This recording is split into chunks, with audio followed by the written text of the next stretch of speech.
Like my music, David? Yeah, I like it. Cool. Hey, everybody, it's Frank. I have a special guest today. I'm really excited about this. It's David Van Brunt, or is it Von Brunt? How do you say that? Van Brunt. It's Dutch. Van Brunt, I had neither. So, and he is the Pool Guy podcast show and swimmingpoollearning.com, and his YouTube page is just ridiculous. He blows it up on YouTube with his with all your educational videos and very informational. Um, it's your very calming voice, and it's like you're kind of a like a nice drink of wine, and I'm kind of a shot of tequila. So, but Thanks. I appreciate you taking the time to come on with us today, and there's so many things I'm envious of you on. One is you knew Bob Lowry, and I never got to meet Bob Lowry, Mhm.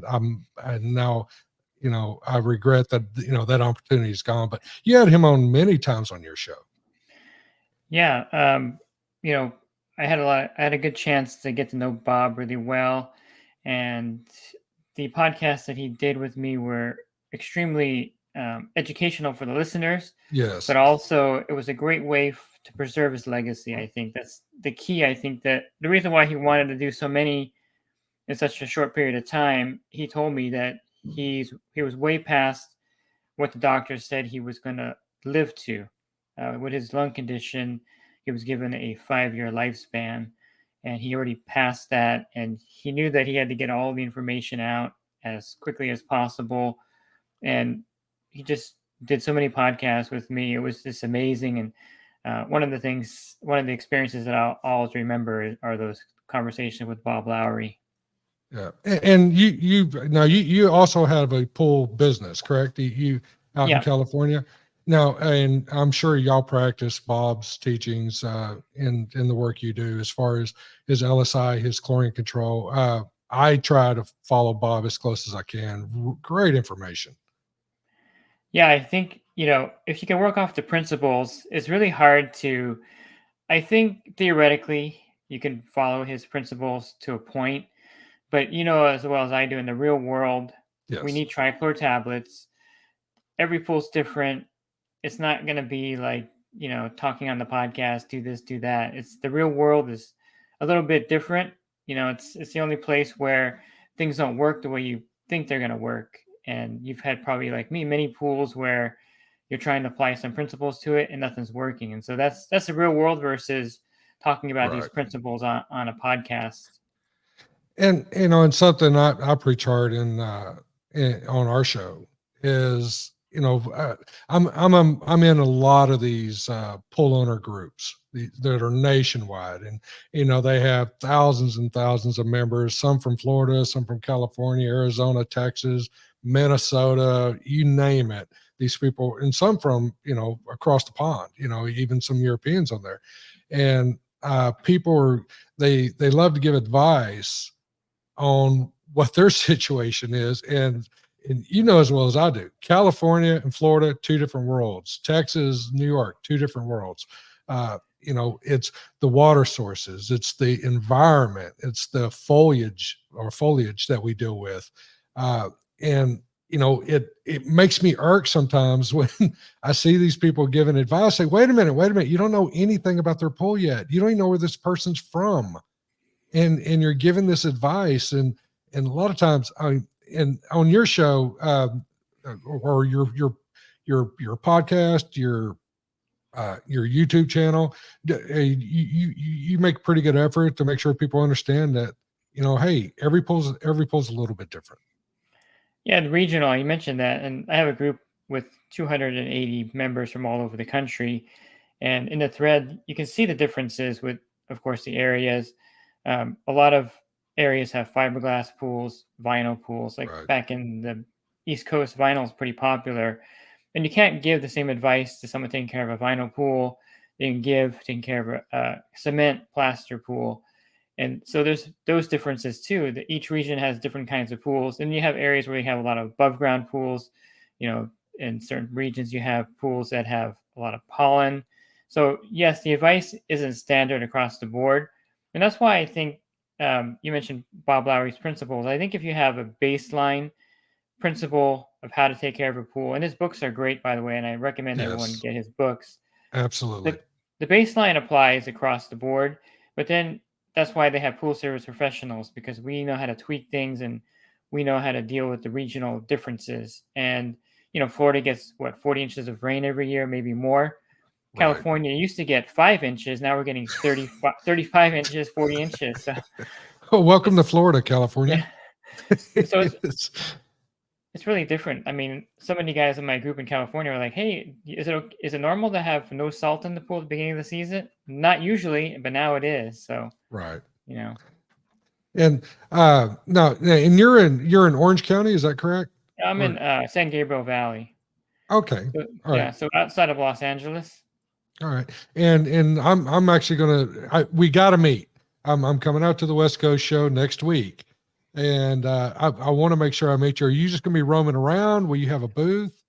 Yeah, I just walk around with my logo shirt on, and you'll see me. I'll be walking and stopping at different booths, and I'll definitely track you down.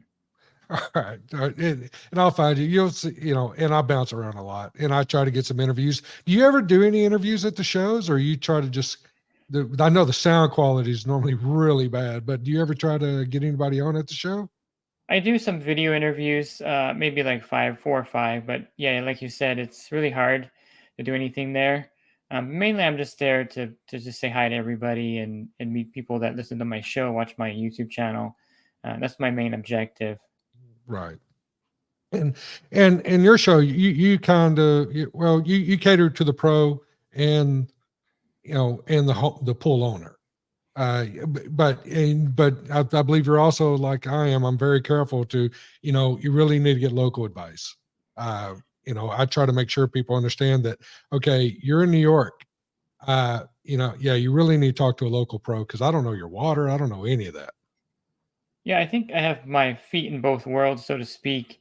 And, I appeal to homeowners because I give sound advice that they can apply easily to their pool care. And you have to understand that people that want pool service are going to hire a pool service professional. Do it yourselfers are going to do it themselves. My dad's a good example. He's 75 or 76, something like that. He could hire somebody. He's got the money, but he loves doing it himself. And so he hasn't hired anyone yet, but one day he will when he can't do it anymore. And so there's really a distinction between those that are going to hire a pro and those that are not going to. And I think a lot of people in the industry get kind of mixed up and they get angry sometimes with some of my content, like, you're teaching everyone how to do everything. Well, that's how it is on YouTube. You can put a microwave in, you can, fix Right. a car on YouTube. But there's a segment, like, I don't do my own auto repair. I used to, but I don't now because I can pay someone to do it and it's easier. Same concept applies to pool care.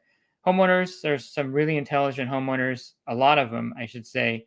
Trouble Free Pools has 50,000 hits every month. These are really smart people that can take care of their pool. And there are others that just don't have the time or resources and they'll hire someone. So there is a big distinction.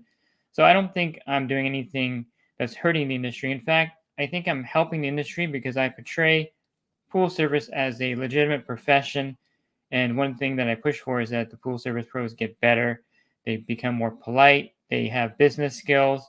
And of course, they take care of the pool so that the industry looks good as a whole.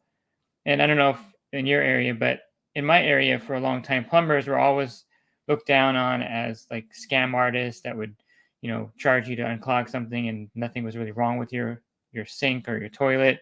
Right. But in the last 10 years, plumbing in my area has been elevated to a professional level just by the industry, their trade meetings, whatever they're doing there.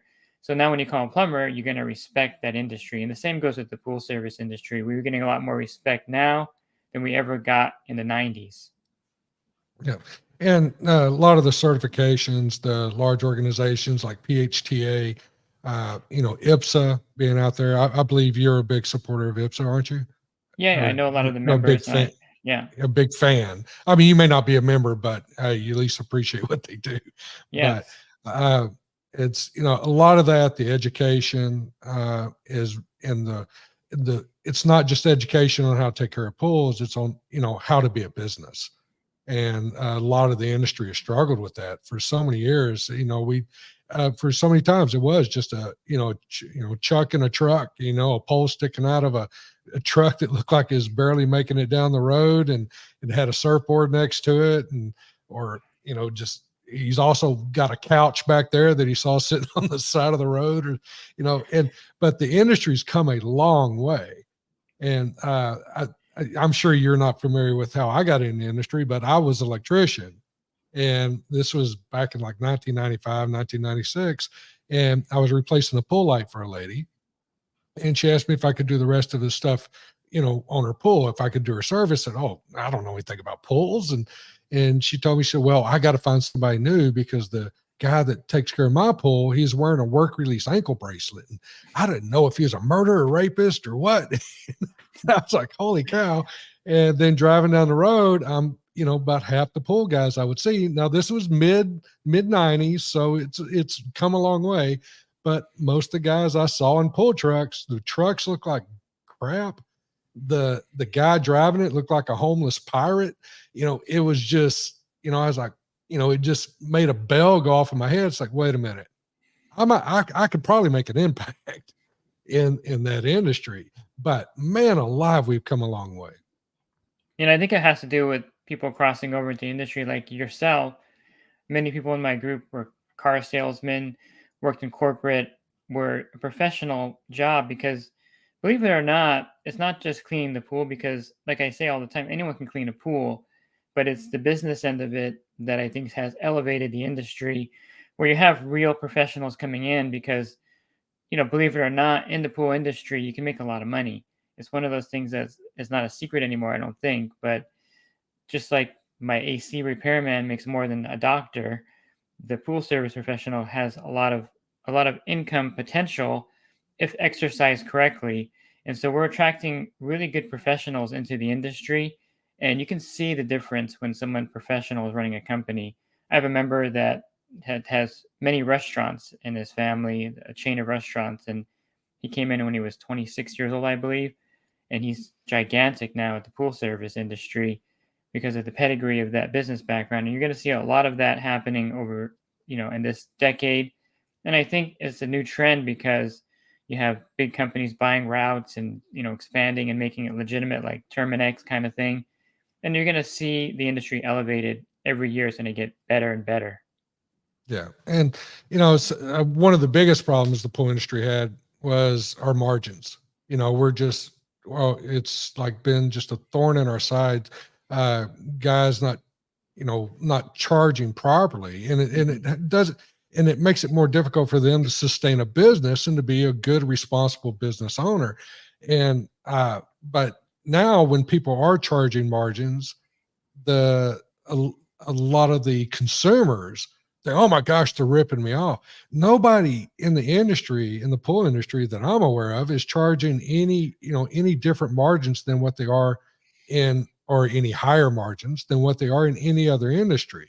But because so many guys, and which is the reason so many companies fell in the pool business, is they're not charging proper margins. And then when the people do charge proper margins, they're being accused of being rip-off artist and scam artist and bait and switch, and it's really frustrating.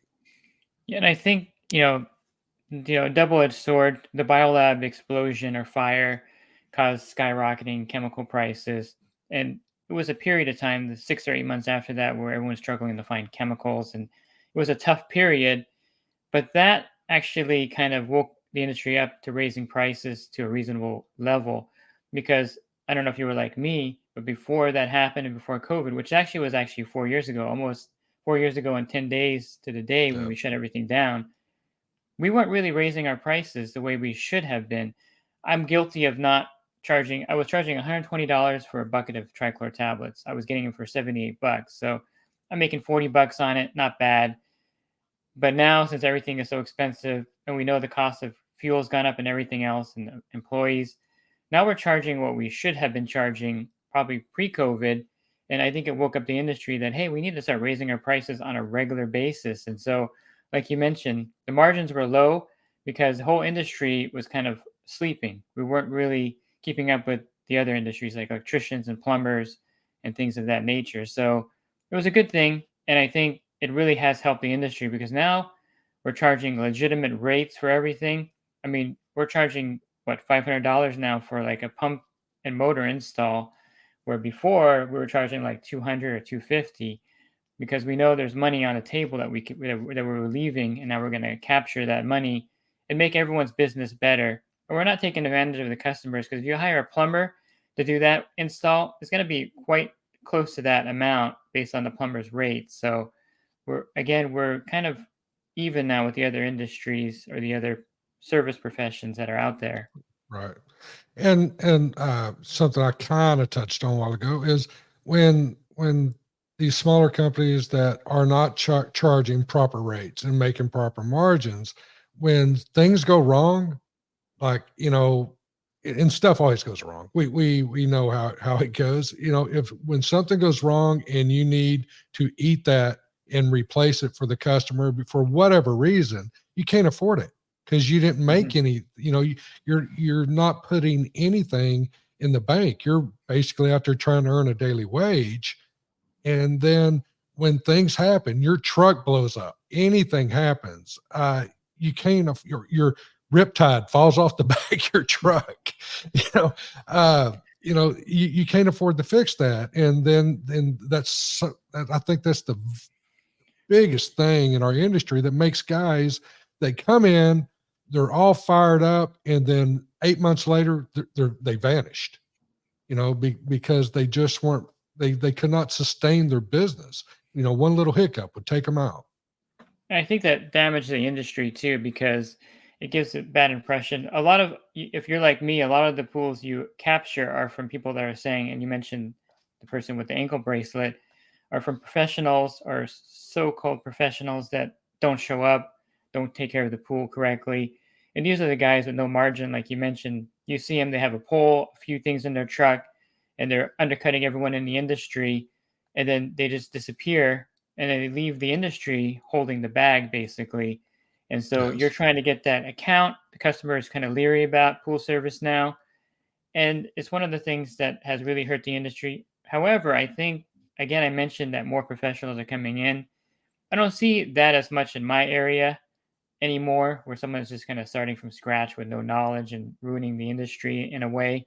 So I think that's hopefully going away, as it's expensive to start a pool service business now. It was cheap Yes. before. So that's also weeding out the people. I think there probably should be a national certification for the pool pro, just like a plumber has to be certified and bonded. Same with any kind of contractor. You were an electrician, so you have to have your all your documentation and licensing. And I think the industry does need that, so that we can eliminate those kind of people that are going to just be fly by night pool pros. Yeah, and I'm a big proponent. I know a lot of guys in the industry. Nobody wants the government in their business, but it's to the point now where there's a lot of consumers getting hurt and getting ripped off because guys cannot afford to finish the job because they run a bad business, or have bad business practices. And they're not necessarily bad guys; they just don't have the right practices. But there needs to be more certifications. I'm 100% on board with you on that. There needs to be a journeyman. There needs to be a master. Here in Texas, for us to do electrical work, we have to have a rail license, which is a residential appliance installer license, and it's a difficult test. I remember it. Like I said, I was a journeyman working on getting my master's uh, back in the '90s, and that rail license was as difficult as my journeyman's license. It's a hard test. But I just found out in California, and this surprised me because I assumed California, you guys are going to have to, play hopscotch to get to where you can actually run a business. But y'all don't even have an electrical licensing out there, but for pool equipment. Hmm. Yeah, it's the Wild West out here in California, which is weird because we're the nanny state, so everything else is regulated. But pool service, handymen, things like that, even contractors aren't as regulated as you would think.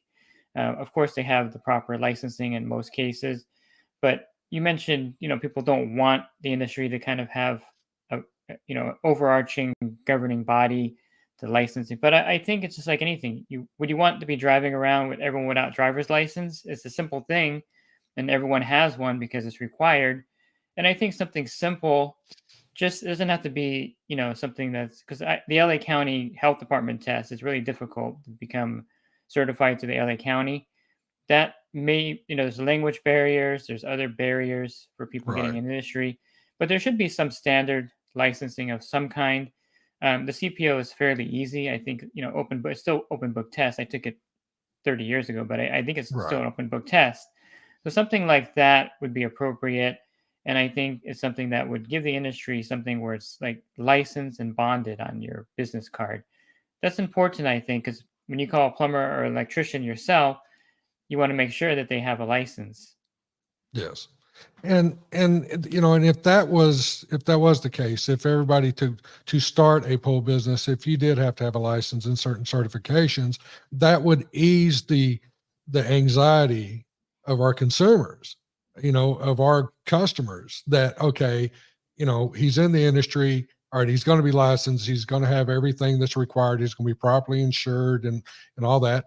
And it would probably take away a lot of this, like I said, the anxiety that our pool owners have when they go to hire somebody. Because you talk to any pool owner that's had a pool, at least in our area, if they've had a pool for 12, 15 years and they've always had somebody taking care of it, they've been through 5, 6, 7 different pool guys. And a guy just disappeared on me one day, and he broke this and said he's going to fix it. And of course, a lot of the stories you get from pool owners aren't always, they're going to favor the pool owner, but uh but that would, I just think that would really help us, solidify, become better businesses, be more respected, and help us even recruit better Mhm. people into the industry. I think you're right because that's what happened with the other industries, and you don't hesitate when you need to call a plumber now because you know that 90% of them that are listed anywhere are licensed. In the same respect, I think more people would hire pool professionals if they knew that we were certified in an area. And it's always good for the pros out there who are looking for business to have the CPO, even though it's more for commercial pools. It's still a certification that you can put on your Yeah. particular website. And I think it would just elevate the industry to where people that are on the fence about it would be like, well, I'll call this company because, they have this particular certification. And if it was national and if it was across the board, the whole industry would be elevated together. It just wouldn't be certain companies. And it'll weed out again those that make us look bad. So not to beat a dead horse, but we should, there should be someone who can put this forward to where at least the industry ourselves can, the trade groups or whatever. No one wants the federal government, of course, to get involved in this stuff. I don't for sure, but the No, industry can definitely not. self-govern themselves for sure. Yes, and just lobby the states that, yes, let us create the minimums, what's required, and just have the state support it, Hmm. and let us guide, the industry, the well doers in the industry, let them guide the process. Here in Texas, to be a pole builder, you can, anybody, your 18-year-old, if you have an 18-year-old son, he can come to Texas and start building pools tomorrow, even if he's never even seen a swimming pool. There's no restrictions whatsoever. Now, I believe y'all have contractor, at least on construction, y'all have a lot of contractor licensing and stuff like that, and requirements. But here in Texas, I mean, I'm in my group, I have a DFW pool owner group, and there's probably 30, 40 people in our group that have been ripped off by one pole builder. And I know of many other situations where these pole builders, they come in, they sell a bunch, they'll dig a few holes, they'll gun out a few, they'll maybe even get 3/4 of the way done, and then the next thing you know, they're gone. And the state or the cities know they're doing this to people, and they keep issuing them permits, and it's just frustrating, and it makes us look so bad. Yeah, we have to in California. You need to be a contractor to build a pool, which is good. And then a funny story that you mentioned the pool builders. I have a member that's in Hawaii, And it's funny how they do the pools there. What they'll do is if someone's building a house in Hawaii, everyone in Hawaii has a pool, by the way, and certain Yes. islands like Maui. They'll actually start building the pool, and then they'll build the house, and then they'll come in after the house is built and then finish the pool off. And that's why these pools in Hawaii cost like 250,000 or 300,000 because Right. it's a long process. The builder starts the pool before they actually put the house in, and then they come back in and finish it, which I found pretty fascinating that they do that. But that ensures that everything in the build is constructed properly, they're inspected, and it makes it for a a pretty a pretty solid build, knowing that you have it in the ground, the house is being built, they inspect everything, and then you finish it off. So I don't know, we can't do that here, obviously, but it's interesting Right. how they manage their business differently in different states. Yeah. And I think Florida has a lot of licensing, which I support. But apparently, their contractor license is a very difficult test. I hear guys talk about that all the time, how difficult it is to pass that test. But all right, let's kind of jump off business now, and let's go into a little bit more of pool care and a lot of things that I want to know what's your go-to. I mean, what is like if you had to pick a list of important things that need to be happening with the swimming pool, like what's your top five in order of importance Yeah, it's to make a probably pool operate properly? yeah, I think number one, when you're bidding an account, the equipment is really important. A lot of people overlook this. They'll bid an account. I'm guilty of this. You know, I don't know if you're old enough to have brass pumps and stainless steel filter tanks in the backyard, but Yes. if you still walk back there and see that, then there's a problem. Yeah. And the equipment is crucial. So if you walk back there and the equipment looks 20 years old, it needs to be upgraded. So that's number one. You know, functioning equipment is the key to anything. Besides, you can put as much chemicals in the pool as you want. If you have really old equipment, you're going to struggle. And you probably had pools yourself that were really old with old equipment. Number two would be the condition of the pool itself when you take over.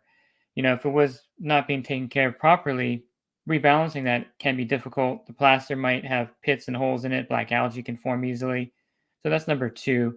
And you're weeding out these things, by the way, while you're doing the bid. You're kind of in your head, like, do I really want this account? Now, if you're new, you're going to take it because you want every account.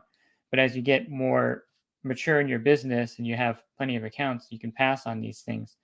And then, of course, the chemistry of the pool and how you balance it are important. Now, California is trichlor territory.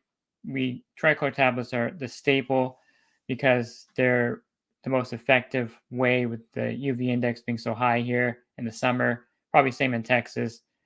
But you don't want to overuse the trichlor because we all know that the side effect is cyanuric acid. And Bob Lowry specifically has the free chlorine and cyanuric acid ratio of 7.5%.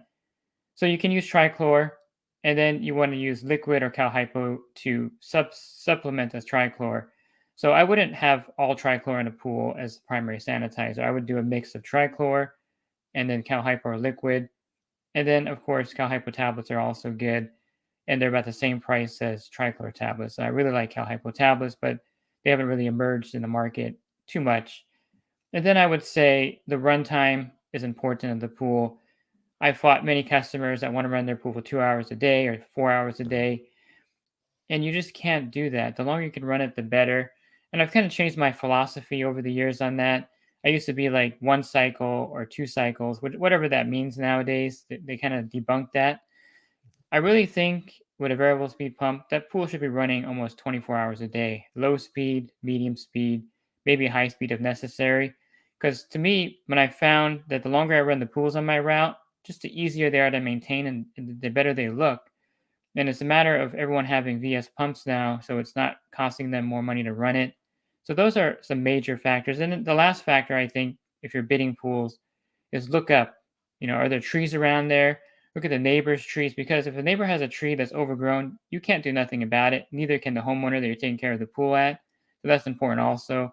And in my area, trees are a big issue. Oak trees, eucalyptus trees, palm trees. Everyone has a tree in their backyard, or a neighbor has a tree. So my ideal pool would be all cement, no neighbors, have trees around. I've had these all cement pools that are the greatest. You just go back there, there's nothing in the pool, or an automatic cover would be good too. So those are some of the things that I look for when I'm doing a bid. And as far as pool care, you want to apply Bob Lowry's formula as the Absolutely. guideline, and work around that in your area. Because Bob Lowry's not big on trichlor, but unless you have a liquid chlorine feeder or using cal hypo tablets, there's no way to sustain that chlorine level in the pool during the week. Yep. And yeah, I agree with all that. I'm huge on circulation, proper circulation, good chemistry. I teach my guys the Bob Lowry way. We got it. We manage CYA. We are a big trichlor area. We do, there's a lot of salt, but we manage our CYA. We do not let it get crazy. But then we got competition that's out there that tell people, yeah, you got to drain your pool every year. We got to take at least a third of that water every year because there's the CYA gets too high. It's like, well, that's just because you're not managing it. You can manage it, and we do. We there's so many ways, but yeah. And then there's circulation, which is I think is critical, and because it doesn't matter how good your water chemistry is in the middle of that pool. If you got 8 dead spots around the pool, the chemistry ain't the same in those dead spots. So that's a huge thing with me. But Yeah, uh, enhancers are also good. I didn't mention that, but yeah, I like Pool RX. It's easy to sell because you have this particular thing you just show the customer. I'm putting this in your pool. It's gonna reduce your chlorine usage, and you can quote unquote run your pool with less chlorine in there because people like that. They don't want a lot of chlorine in their pool while they're swimming. I like borates. I'm a big fan of borates, and I promote that. Bob Lowry was a huge fan of borates. I also like the phosphate and enzymes. I think, the reason why pool store employees hand you a bottle of that stuff is because it's effective. It does make the chlorine more effective. And if you can eliminate source of one food source for algae, which is phosphates, then you're ahead of the game. So enhancers are a great way to reduce the chlorine usage. And now with chemicals so expensive, the enhancers are actually affordable. yeah. And the enhancers are it makes it everything more forgiving. Yeah. Because things are going to happen. You're going to get that heavy rain. I've been was February. I was in L.A. County, or Orange County. I was out there 3 times in February. It rained almost every day, and I'm like, y'all claim you're a desert. I think y'all been fooling everybody. it's but uh but all of a sudden that washes out all your chemistry. But if you are using these enhancers, it's a lot more forgiving. And if you are using your enzymes and your phosphate removers, and if you do use borates, I'm a huge borate guy. We have right at 500 pools that we service weekly. All of them are on borates, and it's just so beneficial to us. The your Pool RX, I'm Blu-ray XL. Mhm. It's very similar products. I love my Blu-ray XL. When we get into a problem situation where it's just not manageable by just because the environment, or they got 8 dogs, they got 7 kids that are swimming in it every day, and it just makes it a lot more forgiving, and we can sway out of where we want to be and be okay until we have the opportunity to get everything back in line. And I think for the pool pro that's on the fence about enhancers, I don't know if there's any old timers still around, but the ones that are like, yeah, you don't need anything but trichlor tablets and sodium bromide. That's all you need. And you can run your route. That's my generation, by the way.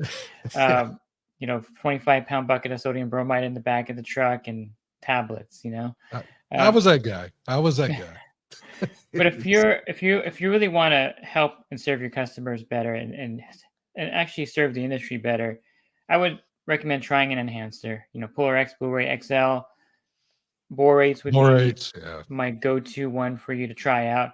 I mean, go to dudadiesel.com, order 10 50-pound buckets, 55-pound buckets of it, and try it out in some of your accounts and see how you like it. And I guarantee you, probably the same week that you put it in there, the following week you get there, you'll be amazed. The chlorine level is going to be so stable. The pH is going to be fairly stable depending on the pool and what's going on. Right. and the clarity of the water is going to be just amazing when the sun hits it. It just blows your mind. So use those enhancers. There's no reason not to try it because the customer pays for it anyway. You're not paying for it, and you're going to save money on chlorine. Now, of course, the sale point is like you're going to use less chlorine, and the customer will be like, "Well, that means you're going to charge me less." No, it's just going to make the water. I just tell them it's actually going to make the water more pleasant for you to swim in because no one wants to swim in a pool with a lot of chlorine, even though it doesn't really affect too much. But psychologically, customers don't like swimming in pools with a lot of chemicals. So I Right. use that sales pitch, and very rarely is someone going to question the fact that you're saving money on your end. But it does happen once in a while. Yeah. Well, I know of course, borates cost us money, to treat a pool because it is large doses, Hmm. but it does, we ran the first year that, or actually the year before I put them all on it, we put, I think it was 40 or 60, I think 60 or 70 pools on borates. And then we compared the numbers, the following year and to how much chemicals we used. And it was 30 to 40% across Hmm. the board. And, that's huge.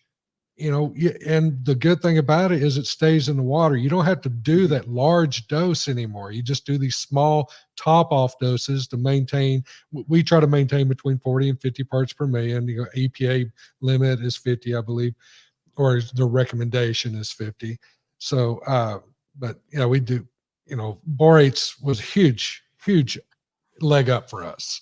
And I Yeah. wish more guys would use it. When we had the chlorine shortages, my thing was, you know what? Let's everybody. This is our opportunity to get really good at what we do and use less chlorine because we making everything else so much better.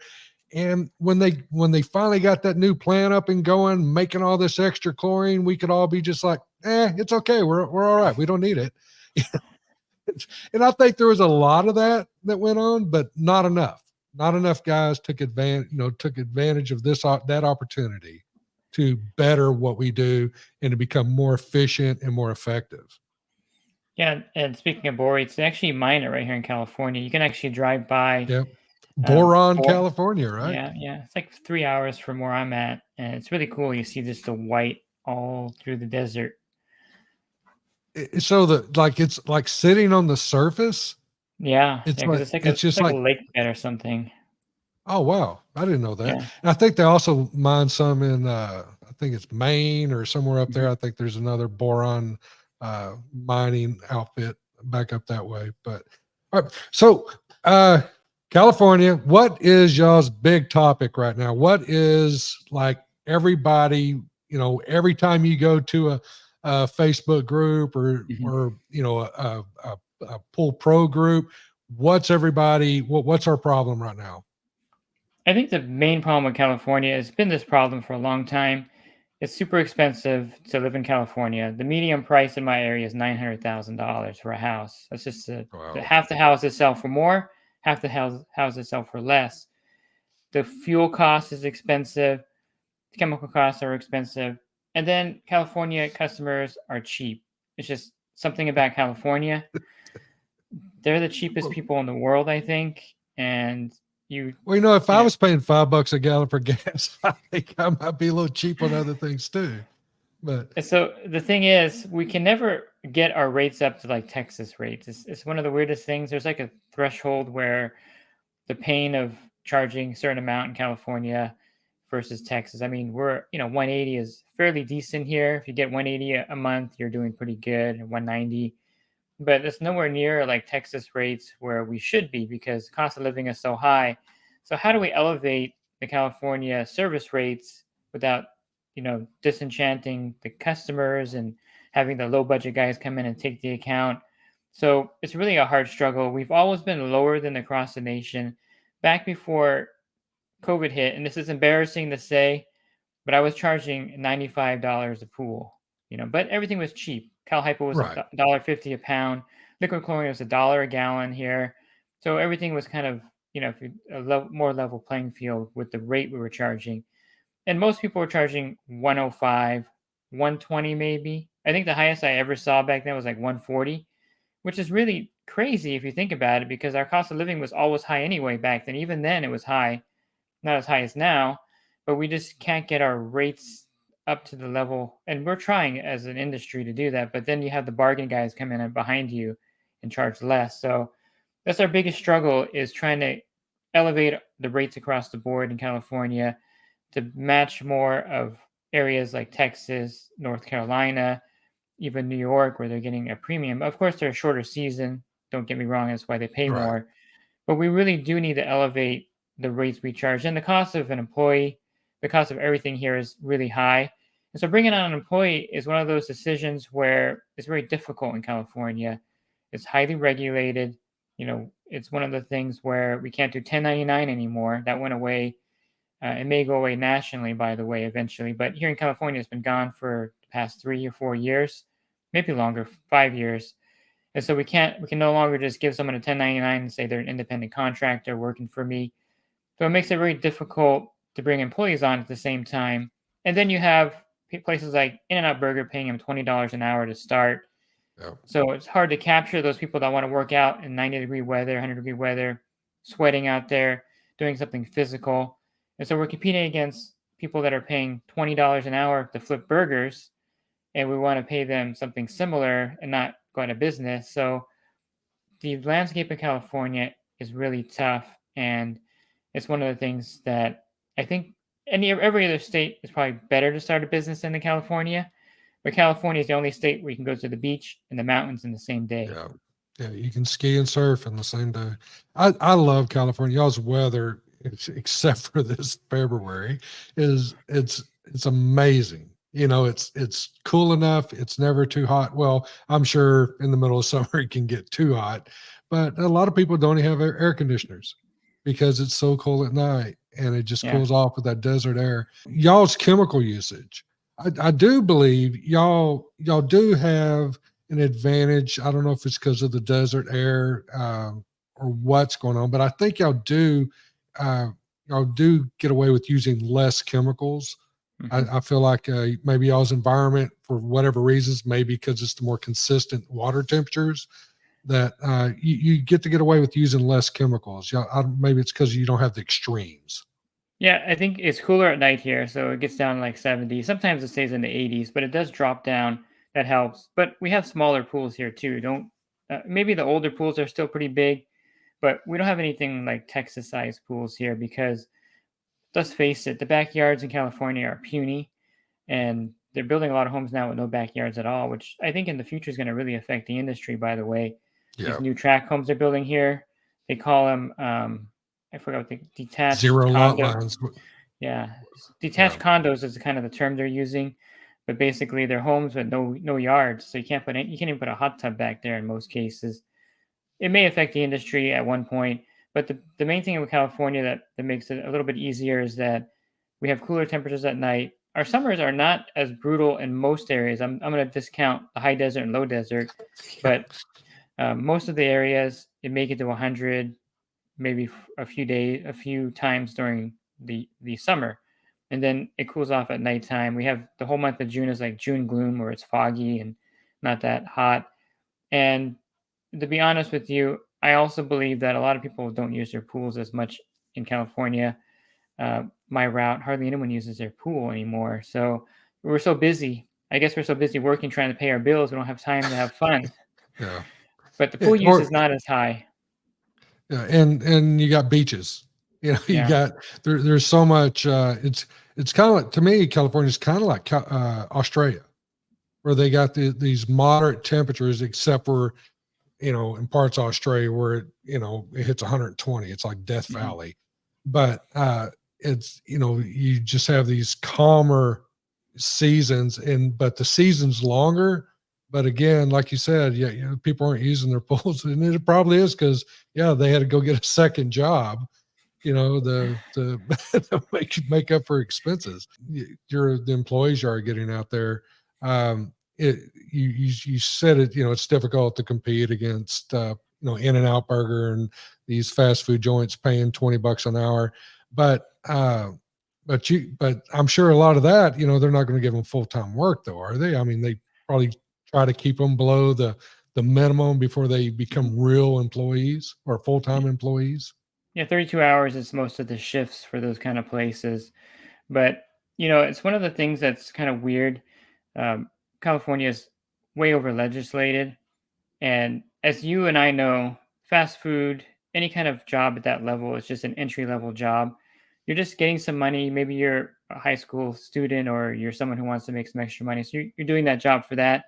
But for some strange reason, the California legislators think that fast food jobs are a career job. And so they keep inflating. I think in April, next month, in fact, the rate for anyone with more than 30 locations has to be $20 an hour. Unless you're And Panera Bread.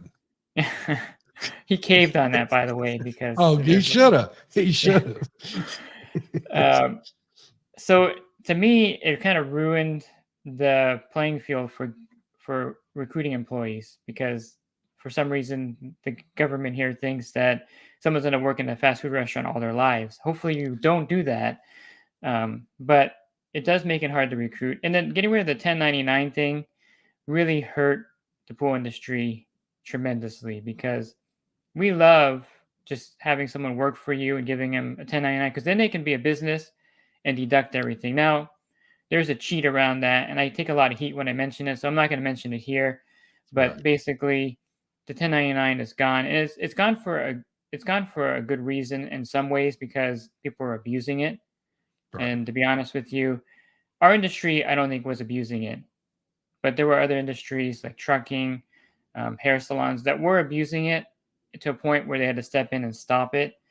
But in my opinion, our industry should have been exempt along with other kind of service industries that want to do like a hybrid kind of hiring. Yeah, and because our industry, because of what it is, it it does well. The 1099 well serves what we do because Mhm. in these guys being independent contractors, they can pick up as many pulls as they want. They they can use their own vehicles. I know that was always part of the well, there's like I said, there's ways around things, but but you could be a contractor, you can write off all your expenses, and now as an employee, you lose a lot of those deductions, and your pay is less because now you're having to pay for a lot of these things that you wouldn't have had to pay for as an independent contractor. Yeah, I think it's just one of those things where, um, and also recruiting employees is harder because, like you mentioned, someone may want to have a small little route on the side of their own, and it was much better served when they can work for you and do 40 pools. They don't have to be full time. Now in California, our payroll taxes are probably the highest in the nation, I believe. And as an employer, you're paying double taxes. You're paying the Right. employee You pays got to and you're match paying it. too. You got to match the payroll tax, which is ridiculous because Yeah. now as a pool professional trying to hire somebody, you have to figure out, okay, am I charging enough per month to even afford an employee? I have 100 pools I'm doing, and I'm dying out here. I have too many, but can I give this employee 40 pools and still survive? And the answer in most cases is probably not because payroll is so expensive. Workers' comp, the good thing is that you can kind of put them in a janitorial category and not have to put them in a construction category, which is like 3 times the cost of workers' comp. And I think it's one of the things where, for whatever reason, and not to get political, the state is not looking at things in a broad perspective. Fast food workers typically are not going to make a career out of it. And by you elevating that profession and also making everything more expensive now, because the burger's going to go up from $8 to $10, you make it harder for other industries that are trying to recruit good people. So to me, the whole landscape of California has changed dramatically to where even national pool partners won't even buy routes in California. They won't even come in here Really. to. They won't even come into California to acquire businesses because the environment is not business friendly. See, and no, I haven't even thought about that aspect of it. But for the small independents, a lot of these guys, they'll build their business, they'll run it for a few years now, because of things like this. Their business is probably worth less than what it would be in any other state, just because of the difficulties of doing business. So they build up, they build build up this business, and then when it comes to retirement and they think they're going to sell it, they're going to get less for it than they would somewhere else in a place where it costs more to live. Yeah. And then, to make matters even worse, the fact is, you know, when you're selling a big route in California, it's one of the things where it's hard to split up a big route when you're selling it, because the way that you get all your money when you retire is to sell everything. And you really can't sell a big route in California because the cost of everything, someone coming in to buy that, you know, they have to realize the cost of living in California is tremendous. Everyone's leaving California, and when you leave California, you can't come back. You're done. You're out of California, and you sell your house for 500,000. You try to come back the next year to buy a house 800,000 for your same neighborhood. So Right. you're pretty much done with California. So people aren't coming in to California to buy businesses. They're actually leaving California to buy businesses in other states. So that makes things worse, is that we're not attractive to people coming in here. You're not going to get someone to buy a pool route for 300,000. They'd rather buy it in Florida, or where there's no where there's no state tax. Right. My Or state tax, Texas. yeah, we're at almost 10% for the state tax here, Oh my or gosh. when you file income taxes. I think 9.7 or something. That's crazy. Well, David, you're welcome to come Texas if you want to back up. You can get your out card. You can leave, but you can't come back. Yeah, You can come out here if you like, and I'm sure Florida'd like to have you too. We could all yeah. use you. I But love Florida. I love Texas. David, I've taken up a lot of your time. I appreciate you. Is there anything else you want to give a shout out to, or anything? I mean, you have your own show. Yeah. Well, the last thing I'd like to mention is I talk a lot about exit strategy, and you mentioned Yep. retiring and selling the route. And one thing that I really think is not preached in the industry, and maybe it's like that in other industries, plumbing and electrical, is that you're doing a service business that you're running, and you're the expert in your route, your business, whatever, 5 employees. How do you exit that? How do you retire comfortably? And I preach this, and I'll end with this, that you really should be thinking about it when you're 30, when you're 40. When you're 50 is a little bit too late, but you should have some way of building passive income, because even if you plan on staying in the business and managing kind of behind the scenes, you're still involved. And I think you really want to get real estate, you want to get maybe mutual funds, some way. I wouldn't say to invest in anything you don't understand. So Bitcoin, people like that. I don't know anything about it. I know the Yeah. concept, but I know it's a finite amount, and that's why it goes up in value. But you want to do something so you can plan for your future. And I think if anything, the money you're making now should be used to supplement yourself in the future. Because one thing people forget, and you're old enough like me to know, back in 1997, 98 was 97 cents, 92 cents for a gallon of gas. You fast forward 30 years, it's $4.50 if you're lucky here in LA.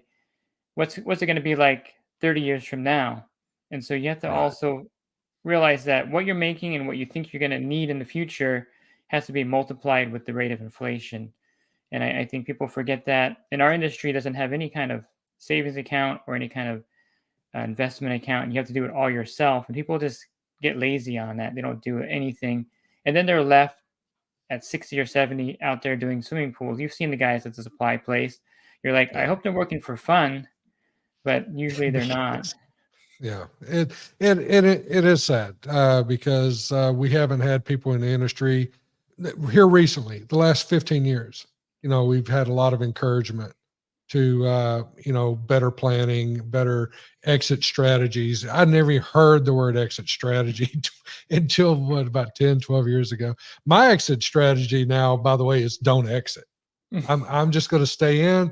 I'm building it to where to run itself, and I can just sit back and monitor and not have to sell it and pay all those taxes on whatever it sells for. And when I'm gone, hopefully my family can just have a residual income from the business that is self-operating. But Mhm. uh, but I mean, that's me. I know there's a lot of guys, they hit 60, they're like, no way, I ain't picking up another pole. I'm not going to talk to another client. I'm done. But, Yeah. but, but, but David, again, I appreciate you. Go ahead and give a shout out to all your all your different, Lord, you do everything, Dave. And you do more podcasts than anybody on the planet. You do one a day? Yeah. Except for the weekends. I thought about doing Saturday and Sunday, but I don't know if I can. Come on, Dave. Take a break, man. The best way to find my stuff, of course, is swimmingpoollearning.com. And I have the links to the YouTube and to the podcast there. The Pool Guy Podcast Show is the podcast. And, and this is a lot of fun. And I definitely would come back on your show. I think we covered a lot of good topics that the industry needs to hear from a perspective of kind of two older guys that have been in the industry for a long time. Well, I know I look much older than you. I don't know how old you are, but I'm just about a year and a half away from 60 myself. So. Okay. Yeah. So I'll be 53 this year. So I'm an old timer now. Well, is 50, is that what they call, is that the golden years or the silver years, I guess, for the pool business? Is that the where they draw the line? I think the way I look at it is, if you were from the generation with brass pumps, stainless steel filters, trichlor tablets of sodium bromide, you're an old timer. Me. That's me right here. Yeah. I mean, the guy's going in there and buying, I'll have 5 buckets of 50-pound buckets of tabs. Anything else? No, that's all I need. Yeah. Don't need acid. Don't need. I'll just crush some tablets. If I need a shock to pull, I'll just crush some tablets. That's old school. I'm dating myself. Man, you're bringing back some memories. But David, I appreciate you. No, we definitely need to do this again. I love everything you do. You're very informational. You're just a wealth of knowledge, and your contacts, and anybody that's listening to this show, go back, find all of David's episodes where he's with Bob Lowry. Man, it's golden, absolute golden. And we'll see you soon, bud. Yeah. Thank you. Yeah. I'm going to see you in Long Beach. Okay. Next week. I'll see you there. All right. Take care.